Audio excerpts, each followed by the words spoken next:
যাদের প্রচণ্ড নজর লাগে, প্রচণ্ড নজর দোষ থেকে প্রবলেম তৈরি হয়, ভীষণ নিজের মধ্যে নেগেটিভিটি কাজ করে, কোনো কাজ হট করে আটকে গেল, প্রবলেম তৈরি হলো, তারা এই কৌশিকী অমাবস্যার দিন একটা ছোট্ট কাজ করো।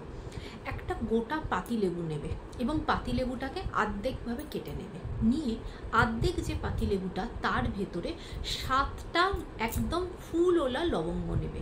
সেই লবঙ্গটার ফুলটা বাইরের দিকে থাকবে, ডান্ডিটা ভেতর দিকে থাকবে। এইভাবে 7টা লবঙ্গ ওই পাতিলেবুটার ভেতরে আটকে দেবে, দিয়ে নিজের লেফট হাতে পাতিলেবুটা নেবে এবং তোমার কাছে যদি সন্দক নুন থাকে বা রক সল্ট থাকে 1 চামচ রক সল্ট নিলে, এমনকি তোমার কাছে যদি কালো সর্ষে থাকে তাহলে অল্প একটু কালো সর্ষেও নিতে পারো। এটা নিয়ে যার নজর লাগে, সেটা তোমার সন্তান হতে পারে, তুমি নিজে হতে পারো, যার নজর লাগছে বারবার তার মাথার ওপর দিয়ে, নিজের হলে নিজেরও করতে পারো, অ্যান্টি ক্লকওয়াইজ মাথার ওপর দিয়ে 7 বার ঘুরিয়ে নেবে। এবার ঘুরিয়ে নিয়ে নিজের প্রার্থনার কথা ঠাকুরকে জানাবে, ঠাকুরকে মনে মনে প্রার্থনা করো, মা তারাকে প্রার্থনা করো যাতে তোমার শরীর থেকে সব নেগেটিভিটি, সব নেগেটিভ এনার্জি বা যতটা নজর লেগে আছে সেগুলো সব যেন কেটে যায়।